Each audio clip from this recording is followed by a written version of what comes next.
Hello, everybody. Welcome back to another episode of Cronio Media and Knockout Analysis. Today, we will be discussing our least favorite thing as UFC fans. That would be the Apex. We will be discussing an Apex card here. We get two of them back to back, and then Khamzat Shamaev gets to claim his or whatever the fuck weight title. Whatever it is, he's claiming it. He's going to win. Everyone says DDP by Cartoon Network Hammer, but that's not going to happen. DDP will be subbed into oblivion by Mr. Khamzat Chimaev. But we also have to talk about the events that happened last week in Abu Dhabi. We had some good things happen. We had some bad things happen. All in all, the card was not very impressive to most people's standards. Um, we'll leave the main event for last. We'll just do a quick little recap. Martin Muday silenced both of us and won the fight.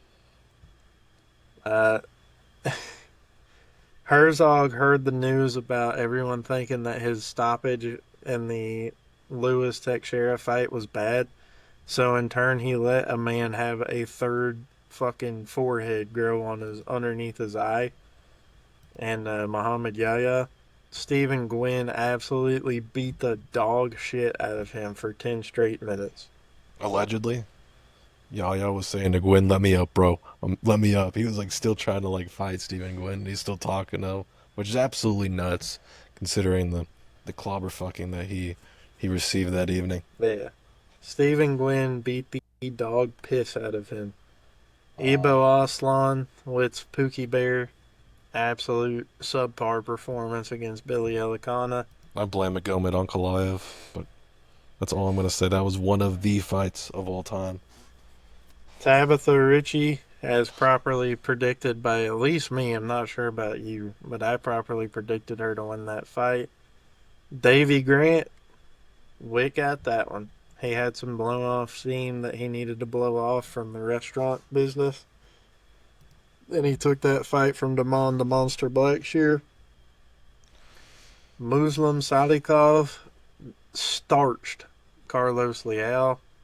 Bryce Mitchell wins his first fight in bantamweight pretty convincingly. Saeed Nurmagomedov put up a good fight, but you can't spend too much time on the ground with Bryce Mitchell because that's where he is the best. Nikita Krylov might need to start looking at hanging him up. He got absolutely starched by Bogdan Guskov. Ochoa let me down just a little bit, but he actually had a pretty convincing case to having a decent chance at winning that fight. Asu just had to hold him on the ground for the last couple of rounds because he didn't have the same gas tank. Surprisingly, no finish, but Shara Magomedov absolutely beat the shit out of Marc-Andre Barrier. Uh-huh. It was just as bad as we all suspected, but Barrier almost finished him in the second round. Caught him with an overhand right that sent him stumbling back just a little bit. But Shar is just too good at conditioning. Oh, Peter Yan. Marcus McGee looked a lot better than we thought he would. And the most controversial one of the night, not controversial to me, but Reiner de Ritter winning the fight against Robert Whitaker. My opinion, he pretty easily won that fight. Robbie Whitaker looked a little bit old towards the end of that fight. I'm just kind of shocked that he didn't decide to hang him up as well. I heard there's some rumblings after the fight that people were thinking that he might hang him up. Yeah, I mean, overall, not my favorite fight card. A lot of fighters I really like got owned. That's part of the reason. The most shocking thing to me was the Salikov Leal fight. I think if that fight happens 10 times, Leal wins it 9. He just got caught with a punch from the depths of hell. It was absolutely flabbergasting to me, and mostly anybody that somewhat covers this sport. And the Bobby Knuckles fight I like Rainer de Ritter. I think he's a good fighter. I think he's a lot more skilled than people will let on. Has probably the best knees in the entire Ultimate Fighting Championship. You know, I thought Rob won round 1 and 3, and I think round 5 was the deciding round, in which I think he landed more strikes. But I'm not gonna say it was a total robbery. I didn't agree with it, but I'm not gonna say it was a robbery. It was a close fight. I think Rainer de Ritter is a win away from a title shot, and he deserves it, man. He's fought 4 times in the last 8 months, and he's beaten everybody in front of him quite convincingly. So, shout out to him. That'll move us on now. We will start talking about this absolute bumlord card of a Apex card that we have in front of us. Starting off with a women's strawweight bout, the Venezuelan Piera Rodriguez facing off against the Brazilian Ketlin Souza. Souza has a nickname that I won't even bother trying to pronounce because it's about 16 letters, and I don't feel like it. Both of these fighters have been in the UFC. Coming off of a win in her last fight is Rodriguez. Souza coming off of a loss. Pretty equal in the measurables in this fight. The only thing that you can think about in this is the level of competition that they've lost to. And honestly, this is an Apex opening fight between two women, so I can go ahead and gather that their fights have not been impressive as to such.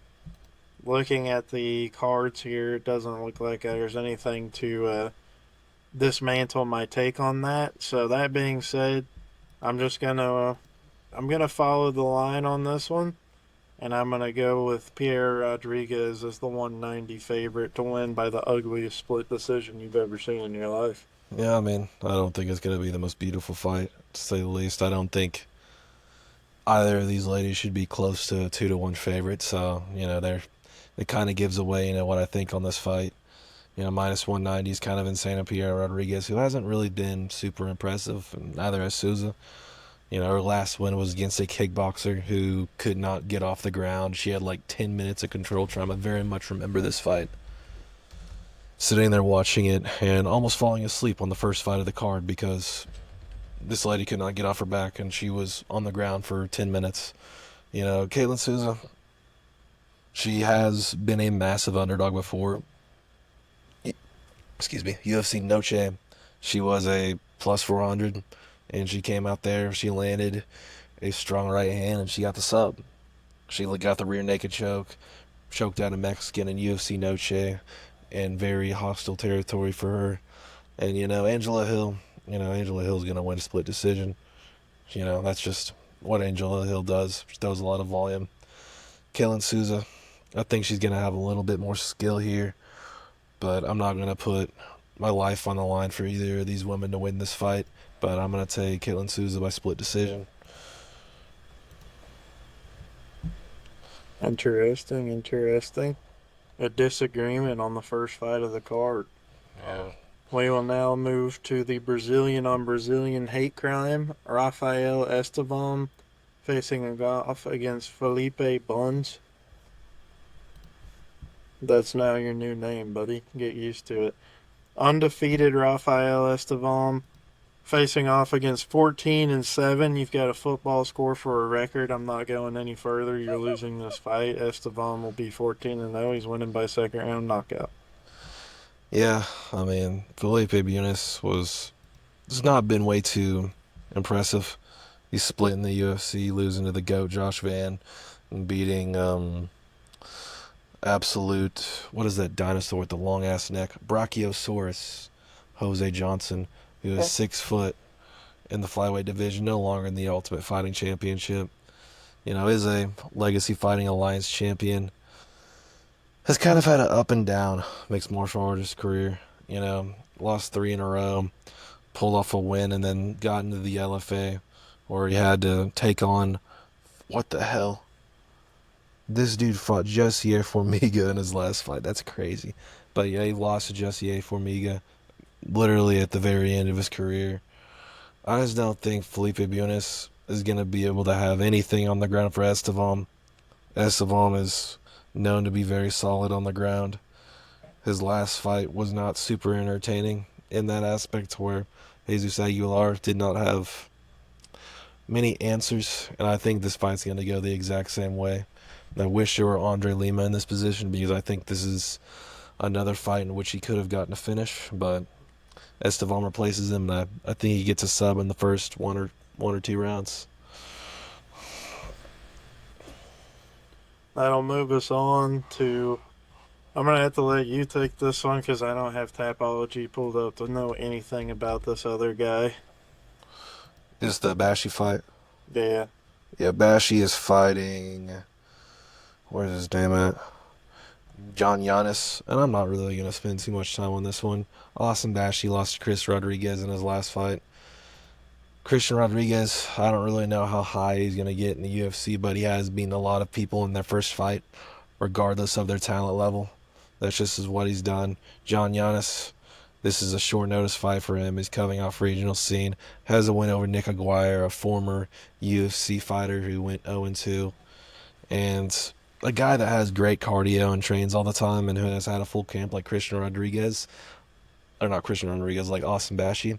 I think he's just going to push the pace in this fight like he does in all of it. And I think Giannis is going to get tired in the middle of the second round. And I think he's either going to get, I think he's going to get KO'd or subbed. If I had to pick one, I think he gets subbed in the middle of the second, because Bashi, he kind of like fights like Marab in a sense. He's going to shoot a bunch of takedowns and he's going to weaponize his cardio. And a guy coming in, first UFC fight, short notice, I don't really have a lot of confidence. We don't have odds on this fight yet, so I think it's going to be about a 4-1 favorite for Bashi, and I think that's fairly accurate considering the circumstances.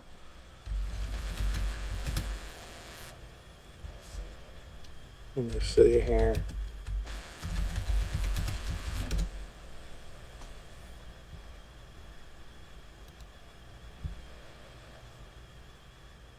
They have. Let's see.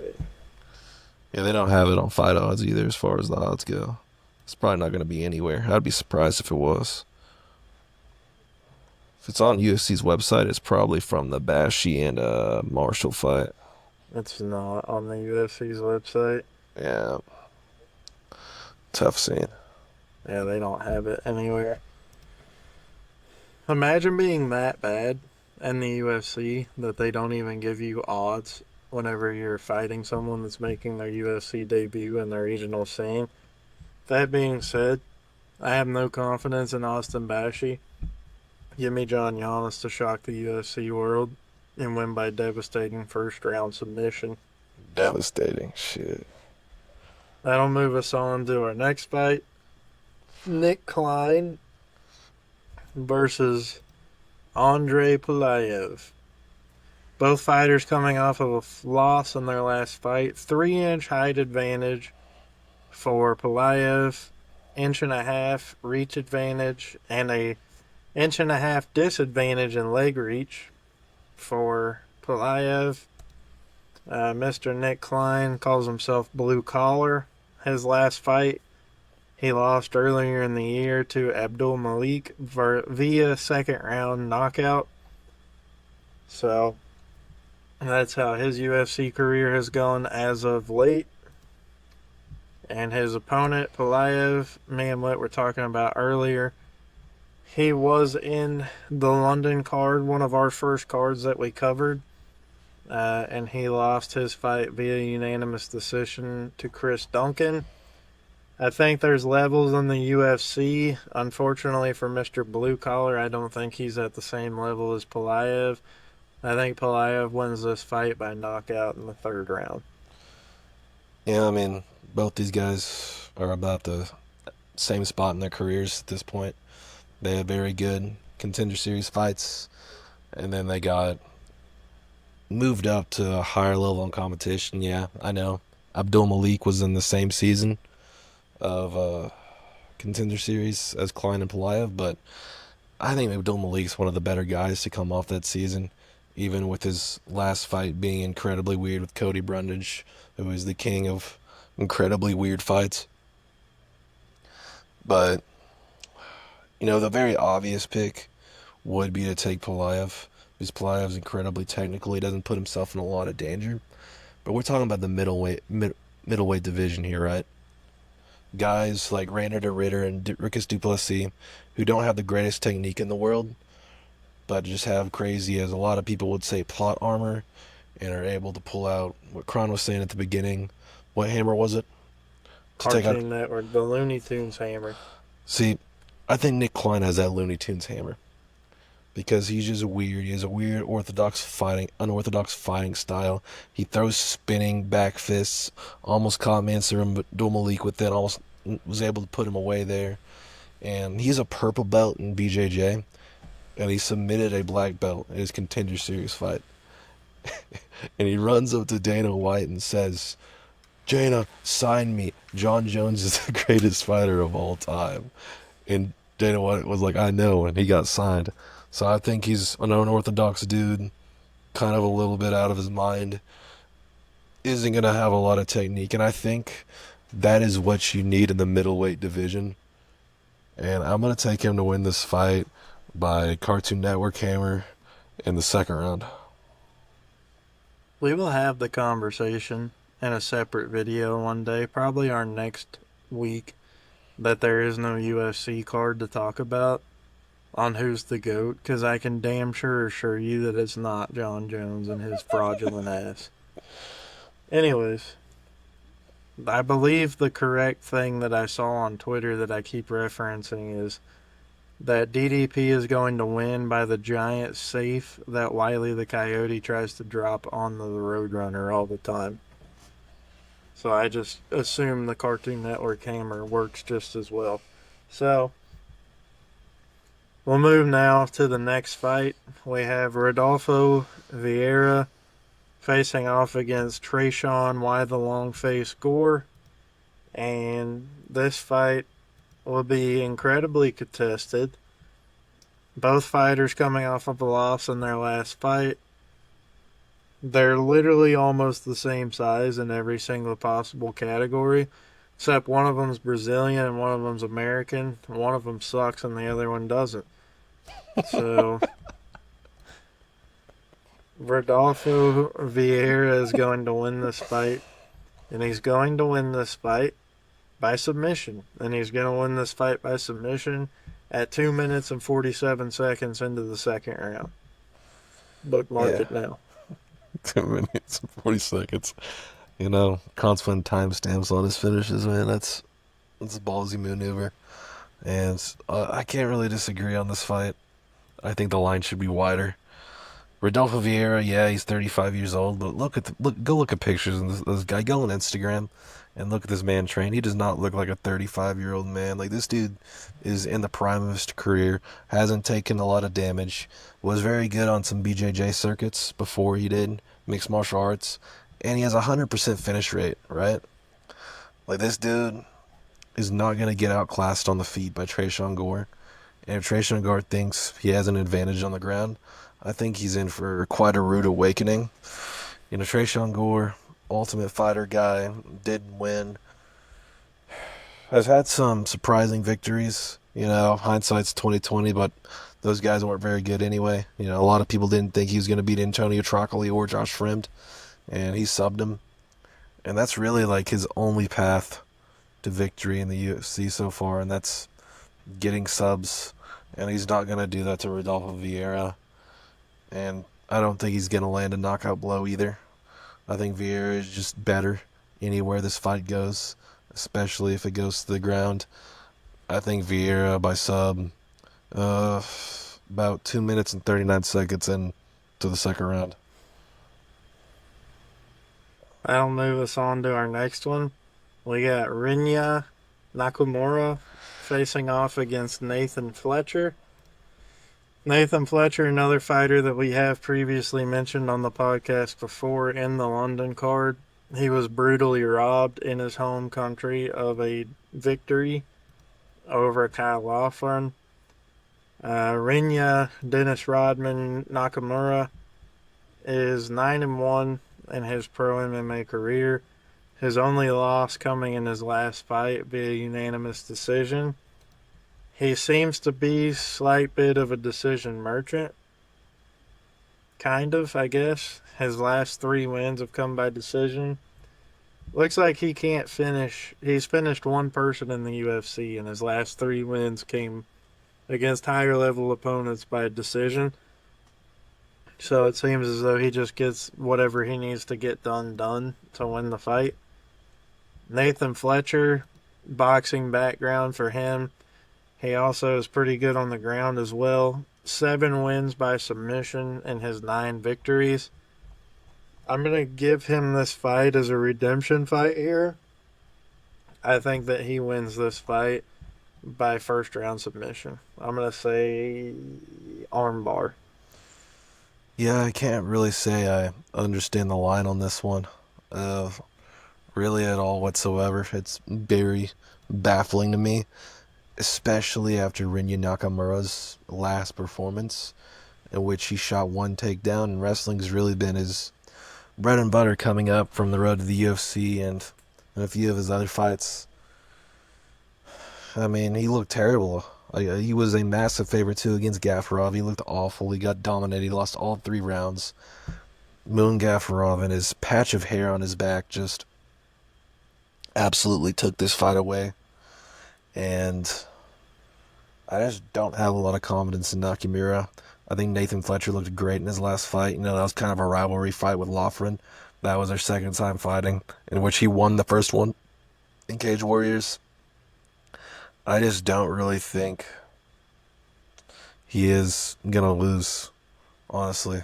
I can't sit here after watching Rinya Nakamura get his ass beat on the feet against a boxer with good takedown defense like Fletcher and just say, yeah, he's going to win because he's a minus 400. I think that's absolute folly, and I don't have any integrity if I sit here and tell you that I think Rinya Nakamura is going to win after his last fight. So I'm going to take Nathan Fletcher. I think he has more power than Armuna Gafarov, and I think he's going to send Rinya Nakamura back to his motherland of Japan with, I don't want to say that, with a knockout blow in the second round. With the bomb. I'm not sure. Side note for our MMA fans, and maybe even maybe he doesn't know. But apparently there's Michael Chandler and Tom Aspinall beef right now. Because Tom Aspinall mentioned that Michael Chandler has a low fight IQ, and Michael Chandler got offended by that and asked, didn't this big goober say that I was a bitch for waiting for Conor McGregor for so long and then turned around and waited for John Jones the same amount of time? That's not necessarily true. It was not nearly the same amount of time. I don't think Michael Chandler knows how to do math either. Yeah, well, that's probably from all those fucking elbows he took from Paddy Pimblett. Sure. Anyways, on to the next fight. We have Danny Silva facing off against Kevin Vallejos. United States on Argentina here. 10-1 record for Silva, 15-1 for Vallejos. Both fighters coming off of a win in their last fight. Almeida was the victim of the defeat last time Danny Silva stepped onto the mat. And for his opponent, Mr. Vallejos, Choi was his last victim via first round knockout. This one should probably be what I would consider to be the fight of the night here, depending on if it makes it out of the first round, which there's a chance that it may not. But if it lasts all the way for the full 15 minutes, Kevin Vallejos will win the fight by unanimous decision, but they'll both go home $50,000 richer. No, I don't expect this fight to last long. I just don't. You know why? Why? Kevin Vallejos. Kevin Vallejos. Did you make a pick on this one? I was staring off into this. Yeah, I picked Vallejos to win by unanimous. I want to pick Vallejos as well. You know, want to know why? Kevin Vallejos, his only loss is to Jane Silva. And John Silva, he is going to fight for a UFC title after he takes care of Diego Lopez, which I strongly believe he is going to do. spoiler alert for a few weeks from now on UFC Noche. Ever since he lost to John Silva at the age of 21 or 20. What day was it? Yeah, he was 20 years old when he fought John Silva 2 years ago. Right? Ever since then, he has been finishing dudes left and right. Like he has finished Perez, Contreras, and Samurai Fight House. I never heard of it. Shout out to him. But he's finishing the dudes, right? He finished Cam Teague and he finished Sung Woo Choi. It doesn't matter if you're white. It doesn't matter if you're Asian. It doesn't matter if you're Hispanic. Kevin Vallejo will finish you. And that's just what he's been doing since John Silva robbed him of a decision. 29-28 decision, by the way. He won a round off of him, according to sources. Danny Silva, he's had his 2 split decisions, 2 very close fights. I remember the Lucas Almeida fight. That was either the first card we covered, or we covered the card right after that one. I don't really know. I think we covered the card after that one. I do remember it. It was a close fight, a very good fight. But Danny Silva, he has good hands, good boxing, fight with some aggression. But I don't think you want to fight with a dude finisher like Kevin Vallejo. Kevin Vallejo's going to do his thing, and I expect a knockout in the first round. I think the minus 450 is fairly accurate, considering how good he's looked as of recent. And if he's able to finish Danny Silva very quickly, I think that a happy ending will be in his future in his next fight as he gets a higher level opponent. That'll move us into our next one. We have Neil, the Haitian sensation, Magny, facing off against Elizu Zaleski dos Santos. I damn near don't even want to pick Buddy just off of his name. But he did lose our very first fight card that we covered, I believe it was. He was the victim that suffered the defeat from Njokuani's right hand. Before that, he knocked somebody out in a minute, and then before that, he lost by unanimous decision. Here's why I think Neil Magny will win this fight. For one, he's just more experienced. He's a better veteran, this, that, the third. But let's take a look at Neil Magny's last 3 losses. Carlos Prates, who recently just had a chance at a high-level contender. We have Michael Morales, who's on his way to being next. And we have Ian Machado Garrett, who is probably going to get a title shot fairly soon if he keeps on this trajectory. So, 3 really high-level losses for him in his last 5 fights. I think the only weakness that Neil Magny has in this fight is ground game. But looking at Capoeira's record here, he doesn't go for that. He has 3 submission wins in his pro career.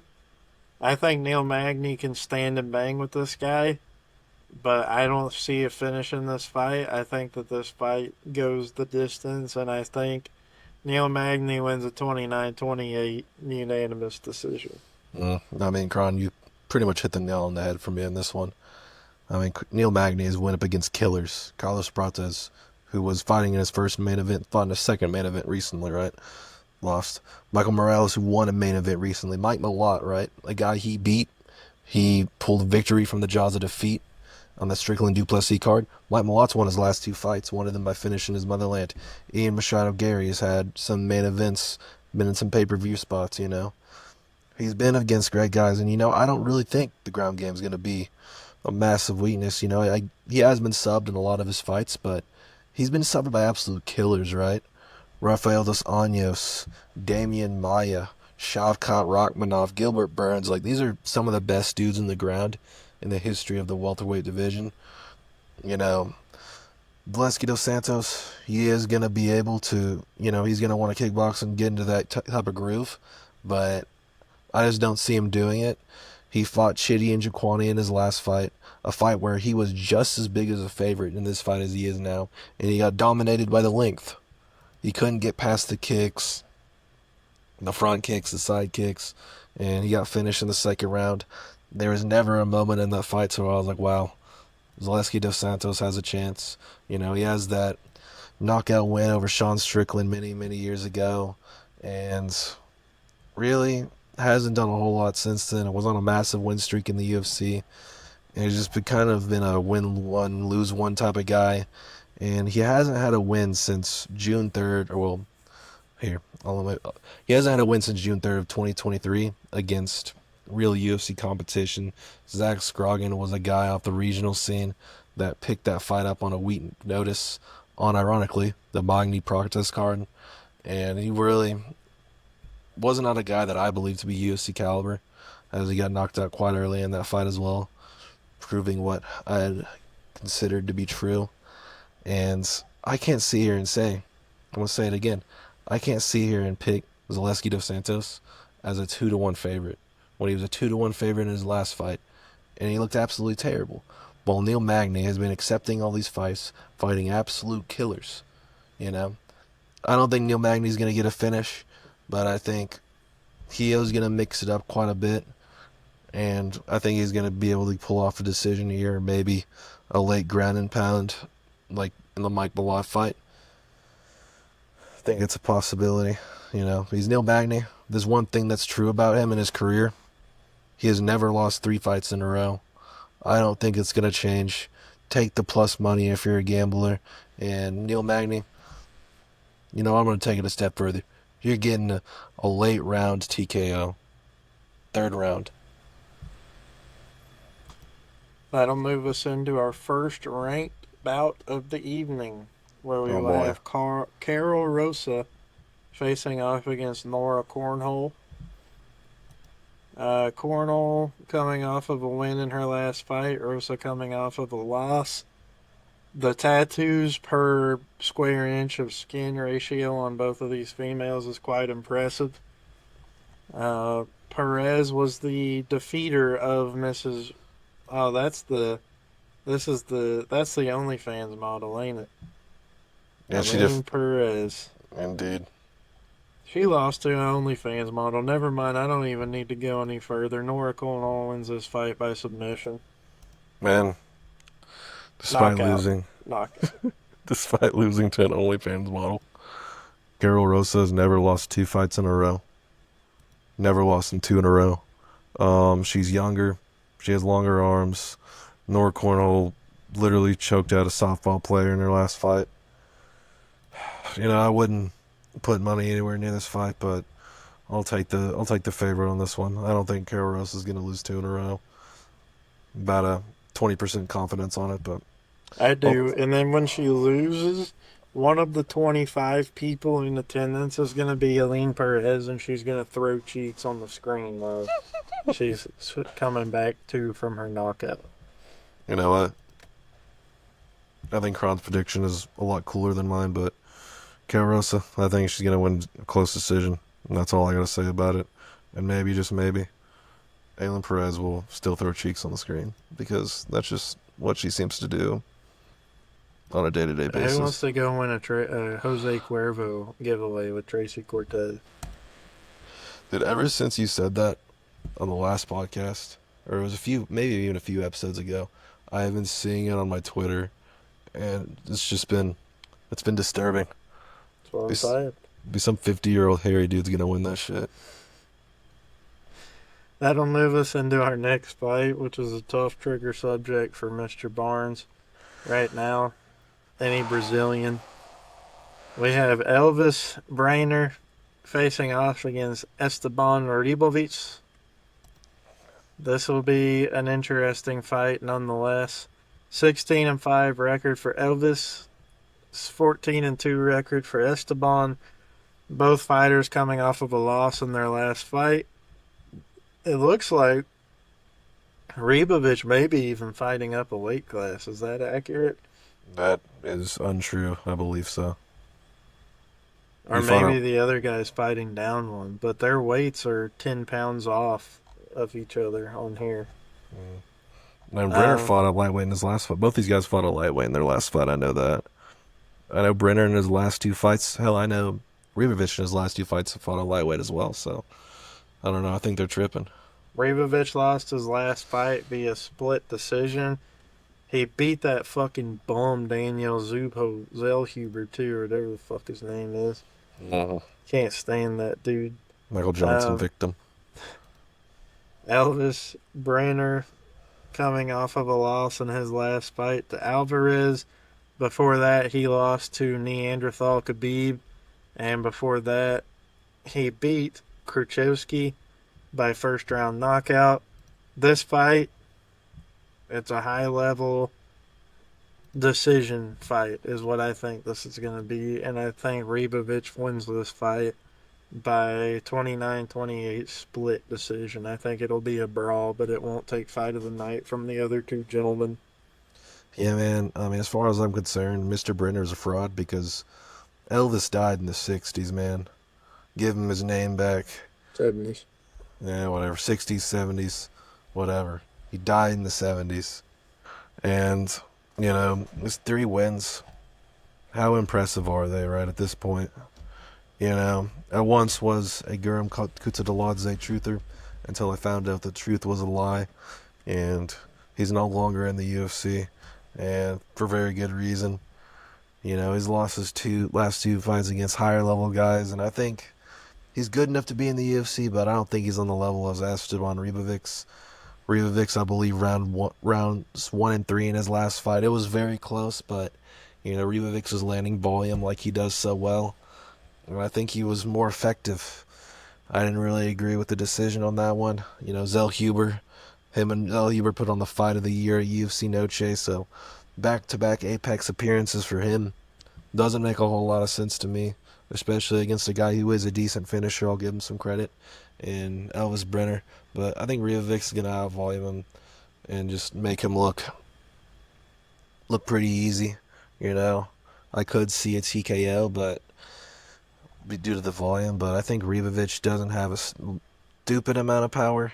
It's going to take a lot of punches, or Elvis Brenner just making a massive mistake and Ribovic landing a shot in the right spot on his face or on his body, preferably in the kidney area, and not in his penis because that is illegal, and he would probably lose a point if Ribovic was to land a kick or a punch there. But I think he's going to win 30-27. I think that's a solid prediction. I see it being entertaining at points. Brenner having a few moments, but I don't think he's going to be able to do enough to put the lights out of Ribovic, who has never been finished in any sort of way in his Ultimate Fighting Championship or mixed martial arts career. So I think he has a lot of advantages. I'm going to take him to win this fight via volume strikes. And once again, a 30-27 decision. That'll move us into the next fight where we have Mateusz Rebecki facing off against Chris Duncan. Rebecki 20-2 in his career in the pros, coming off of a win in his last fight, facing off Chris Duncan, who also is coming off of a win in his last fight. We are staring at the man who sent Jordan Vucinic back to Cage Warriors, which is incredibly unfortunate. That being said, we may be the only ones who give him this credit, but that's a good win. Submitting Jordan Vucinic, that's a high level win, at least to us. Other UFC fans might not feel that way because he went 0-2 in his time here, but he's a good fighter. He just got a really shitty draw in his fight. But you look at Rebecki, his last fight, he won against Neanderthal Khabib, which is also a really good win. So it's one of those things. What can you do? But I feel as though this will be an ugly fight, but I think Chris Duncan's going to win this fight. He probably wins it by unanimous 30-27. Yeah, I think that Vucinic will be back in the UFC. I'll say he's probably not as high level as I thought he was going to be. I don't think he's a jobber or a bum or anything. I think he's UFC level. But, Chris Duncan, it's like one of those things where I still don't feel like I know him all too well. he looked very good in that fight and showed levels, which is impressive. But Mateusz Rebecki was at one point a very hot and upcoming prospect until he lost to Diego Ferreira, and he beat him Midabek Orba in one of the best fights of 2024. Looked very good with his power, took a lot of damage, but looked very good with his power. And his only loss in the UFC is to Diego Ferreira, who was a formerly ranked lightweight and still a very live fighter in this division. I think he's been a lot more decisive in his victories, if that makes any sense. And I think he's fought a lot better guys. And I think there's more power in his hands. And I do not think he is going to get guillotined or rear naked choked or choked out in any sort of way. I think it's difficult to do it to a guy like him, specifically because of the fact that he has never been subbed in his career. So, and I don't think Chris Duncan's going to have the power to knock him out. If Oral Bio's not knocking him out, then I just have little hope that Chris Duncan's going to be able to do that either. Manuel Torres, MMA math doesn't work, but I think Rebecki is higher level than Manuel Torres, who made him look pretty easy. But Chris Duncan, if you pull this off, then with me at least, you have beaten the allegations. You are in the upper echelon. I think he's a UFC fighter, and he's gonna be around for a few more years, definitely. But I think there's levels to it. I think Mateusz Rebecki will be a ranked lightweight fighter after another win or two. Chris Duncan, I don't know if he's there yet. I don't want to quite say that because Rebecki is very talented. And Polish fighters have had a pretty good year, other than the incident with the GOAT himself, Jan Blachowicz, who is unfortunately aging. But I want to take Rebecki. I think he's going to get a knockout in the second round. I see a good performance from him, maybe a performance bonus, and potentially a fight in the rankings against a guy near the bottom, like a Benoit Saint Denis, could be in his future. So I want to go with that. That'll move us now into the pinnacle of the evening. Number 6 ranked Tatsuro Taira facing off against Hyung Sung Park. I believe Mr. Barnes has something to say on the matter, so I will let him start. Like I get why you don't put Steve Erceg in this spot again because he's lost main events, but there's no reason to put Hyung Sung Park in this situation. A guy who is fighting his second fight in the calendar year, did not fight one time in 2024, and a guy who has beaten two low-level guys in the UFC. Shannon Ross never won a fight, and Carlos Fernandez went 3-4 against some guys. One decent guy, two guys that I perceive to be jobbers. These guys are combined 3-7 in the Ultimate Fighting Championship, and while he did finish both of those wins, I'll give him that. He is fighting way, way, way up the rankings. What he deserves. Like I don't believe this is. I believe this is way too premature. I believe this is very desperate from the UFC to get a somewhat, a main event that may captivate some sort of audience. If you get two guys from Asia on a main event in the UFC, then there's going to be more eyes from that region. I just don't think Hyung Sung Park, despite the fact that he shut me up and beat Carlos Hernandez, I don't think he's on the level of Tatsuro Taira. I really don't think it's close. The line has gone up. It was like a -2.5 for Taira the other day on ESPN. I am now looking at a -400 here on Tuesday, I believe it is. Yep, Tuesday. I just can't take Hyung Sung Park to win this fight, especially with how little we know about him towards the rankings of the flyweight division. I'm gonna have to take Taira with a sub in the first two rounds, and this is a weird main event in my personal opinion. I think people will look back and be like, "Damn, Hyung Sung Park got a main event." Newer fans will not know down the road, and I think Taira, a guy who I'm also not very high on, a guy we haven't gotten to talk about on the podcast, despite his deficiencies in the striking, he is young. He is improving, and he is a very, very good grappler in this division. He won't be able to hold people down grappling that are elite here, And Brandon Royval proved that in the main event that he previously had. But I think Taira's just head, shoulders, knees, and toes levels of Hung Seong Park, and I think it's going to be quite apparent early into this fight. Yeah, I'm gonna agree. I'm gonna take Taira simply because he's only lost one fight in the UFC, one fight in his pro career, and it was to Brandon Royval, who just recently, until he got starched by Josh Van, was the number one contender in that division. I got Taira winning that fight by first round front choke. That'll conclude this episode of Knockout Analysis, where we have talked about Fight Night, Apex, UFC Vegas. What is it, 109 at this point? 108. 110? We're at 108? 108. Yes, sir. 109 coming next week. We got another barn burner of an Apex card coming up next week.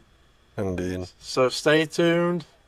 Be sure to check out all of our sponsors: Cowboy Revolution, Shank It Golf, and W.GG. Use code Cronio Media at checkout for a percentage off at checkout. We appreciate you guys for tuning in. Make sure to check us out on YouTube, Twitter, Instagram, all the socials. As Whit Barnes would say, watch out for the deer, and we'll see you in the next one. Keep your stick on the ice.